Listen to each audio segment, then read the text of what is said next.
শুরুতে যে খবরের দিকে এই মুহূর্তে নজর রাখতেই হচ্ছে, এক্সিট পোল দেখে থরহরি কম্প বাংলাদেশে।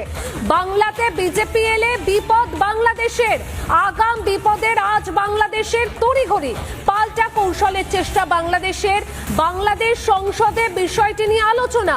বঙ্গে বিজেপি এলে অনুপ্রবেশকারীদের পুশব্যাক আতঙ্কে আলোচনা বাংলাদেশ সংসদে। তৃণমূল নিয়ে বাংলাদেশের এত ভালোবাসা, পুশব্যাক নিয়ে হিমন্ত বিশ্ব শর্মার মন্তব্যে চাপ বাংলাদেশে। আতঙ্কে ভারতীয় হাইকমিশনকে পাল্টা চাপ। অনুপ্রবেশ নিয়ে কঠোর অবস্থান হিমন্ত বিশ্ব শর্মার। হিমন্তের মন্তব্যে চাপে বাংলাদেশ।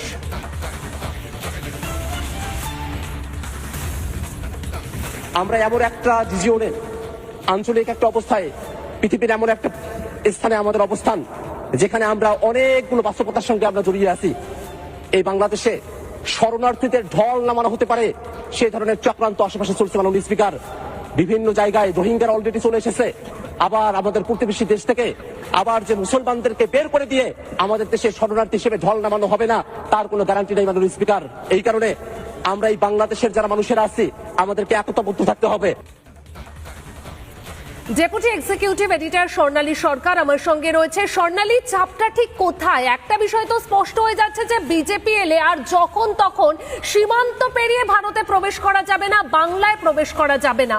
চাপটা ঠিক কোথায় অনুভব করছে বাংলাদেশ?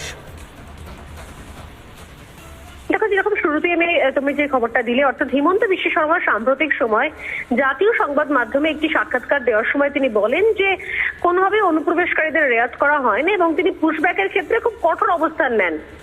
কিছু যায় আসে না যে সেখানে বাংলাদেশ অ্যাকসেপ্ট করলো না তার নিজের লোকেদের, যাদের কাছে বৈধ নথি নেই, যারা ভারতের নাগরিক নয়, যারা স্বীকার করছে, তাদেরকে পাঠানোর ব্যবস্থা খুব কঠোরভাবে করা হয় আসামে। হিমন্ত বিশ্ব শর্মা তিনি সেটা জানান এবং এই সাক্ষাৎকার প্রায় দাবানলের মতো ছড়িয়ে পড়ে বাংলাদেশে এবং তারা আতঙ্কিত হয়ে পড়ে এবং আতঙ্কিত হয়ে তারা বাংলাদেশে যে ভারতীয় হাইকমিশনার রয়েছে তার কাছে তারা কথাও বলে এবং তার উপর চাপ দেওয়ার চেষ্টা করে যে কেন এইটা বলা হয়েছে, এইভাবে কেন ফেরত পাঠানোর কথা বলা হচ্ছে, কেন এই কঠোর অবস্থান ইত্যাদি সম্পর্কে তারা মানে কথা বলার চেষ্টা করে, চাপ দেওয়ার চেষ্টা করে আতঙ্কের মধ্যে। প্রশ্ন হচ্ছে হঠাৎ করে তাদের এত মাথা ব্যথা হচ্ছে কেন? আসামে রয়েছে বিজেপির সরকার এবং হিমন্ত বিশ্ব শর্মা অনুপ্রবেশে কঠোর অবস্থান নিচ্ছেন। তিনি সেটা প্রকাশ্যে বলছেন, তিনি সেটা জাতীয় সংবাদ মাধ্যমে বলছেন, কোনো রাগ ঢাক না করে যে আমরা অনুপ্রবেশকারীদের রেয়াত করি না ভাই, আমাদের ঘরে ঢুকলে আমরা ঘাড় ধাক্কা দিয়ে বের করে দেবো। আর এতে কোথাও সিঁদুরে মেঘ দেখছে বাংলাদেশ।